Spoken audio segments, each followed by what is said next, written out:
सच्ची थी। अगर आपके गोलियों की तमन्ना सच्ची होती और मुझे कोई आगे की लड़ाई ना लड़नी होती तो उसी दिन प्रकृति जो है मुझे खत्म कर देती, क्योंकि गोली का जो सामना वो बड़ा खतरनाक था। मैं ये बात बताना चाहता हूं, मैं आपका मैं कल भी था रहा था, आज भी था रहा हूं, और चाहे फर्श पर रहूं या अर्श पर रहूं या मिट जाऊं, मेरे खून का एक एक कतरा आपके स्वाभिमान सम्मान के लिए हमेशा खर्च होगा। मेरी बात को याद है। लोगों ने कितना गुमराह किया आपको, क्या क्या नहीं बताया, क्या क्या नहीं आरोप लगाए, फिर भी नहीं रोक पाए। क्योंकि जब एक गरीब का बेटा खड़ा होता है तो बहुत लोगों को तकलीफ होती है। लोगों को लगता है कि ये देश अमीरों का है और अमीर इस देश में राज करेंगे और गरीब जो है वो खून के आंसू रोगा। मैं आपको ये कहना चाहता हूं कि वो दिन दूर नहीं, गरीब इस देश में खून के आंसू रोने का नहीं, और गरीब इस देश में राज करेगा, ये बात लेके हम लोग सड़कों पर निकलते हैं। और हम तो हर दिन को आखिरी दिन मानते हैं।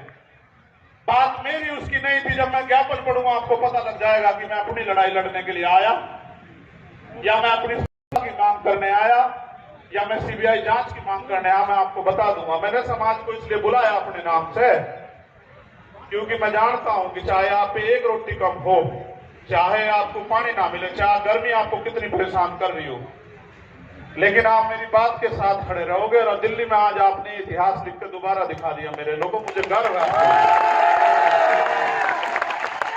मुझे गर्व है कि मैं गरेट समाज में जन्मा था। मेरा समाज गरेट है और मेरा समाज सम्राट अशोक की तरह गरेट रहेगा। मुझे इस बात का, ये बात मैंने आपको इसलिए बताई कि आज के जो हालात है ना, इन हालातों में गरीब बेटे को रोकना जो ईमानदार भी है और संघर्षशील भी है और जिसके गले में पट्टा नहीं है किसी का, वो बड़ा खतरनाक है। जब मैं कहता हूं ना, मुझे आदत है, पश्चिम के लोग हैं तो भाई आप इसे हम ही मानना करो, ठीक है? इसे आप हम मानना करो सारी, क्योंकि भाई मैं भी तो भीम आर्मी का आपकी तरह सिपाही हूं, एक छोटा सा। सबसे पहले मैं धन्यवाद दूंगा जो पैदल चल के आए, दोनों हाथ उठा के उनका बहुत बहुत धन्यवाद। फिर मैं धन्यवाद दूंगा उनका जो साइकिल से आए, फिर मैं धन्यवाद दूंगा उनका जो बारिश में भीगे, तमाम तरह की मुसीबतों का सामना करा, उनका हौसला नहीं डिगा, जिन्होंने औरों को भी प्रेरित किया। और फिर मैं धन्यवाद दूंगा जो बस से आए, ट्रेन से आए, कैसे कैसे आए, भूखे पेट आए, कैसे आए। मैं आज अपने परिवार के बीच में हूं, नेता नहीं हूं यहाँ आपका खून हूं। मैं आपसे एक सवाल पूछना चाहता हूं बात की शुरुआत में ही। अगर मैं ये लड़ाई लड़ रहा हूं गरीबों की, कमजोरों की, पहले होता क्या था आप जानते हो, मैं आपका खून हूं कि गांव में ताकतवर आदमी, सामंती आदमी जिस बहन की बच्ची की चाहे उसकी चुन्नी खींच ले, उसके कपड़े खींच ले, उसको नोच ले, आखिर गांव के गांव में पंचायत होकर बात निपट जाती थी।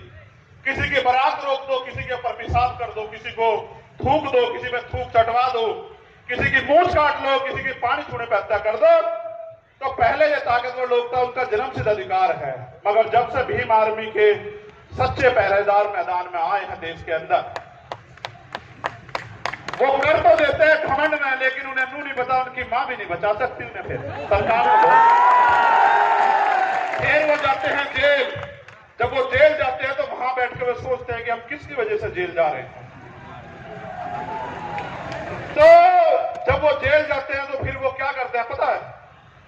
वो जेल जाके ये कहते हैं बाहर निकलते कि इस आदमी को निपटाओ, वरना तो हमारा एक छत्र जो अधिकार है वो खत्म हो जाएगा इस देश में। उन्होंने शुरुआत ये यहां नहीं की, उन्होंने शुरुआत बिहार में की। जब भाई राकेश पासवान को उन्होंने 20 गोली मारी, हम समझ नहीं पाए। 20 गोली मारने के बाद उन्हें लगा डर जाएंगे, लेकिन आप डरे नहीं।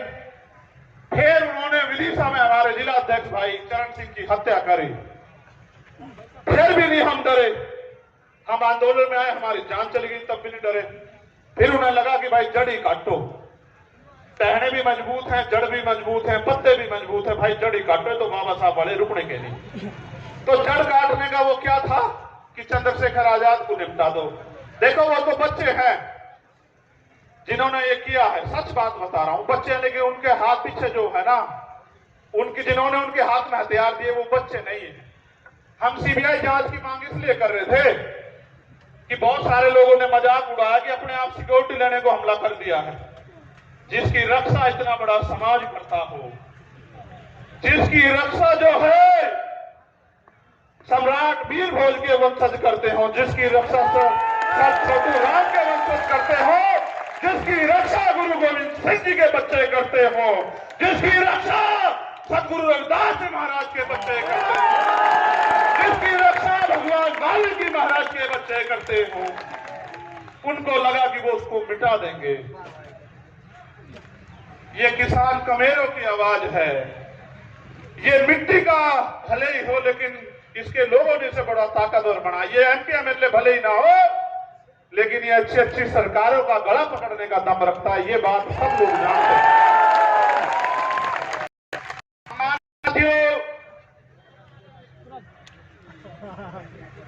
आज इस पावन अवसर पे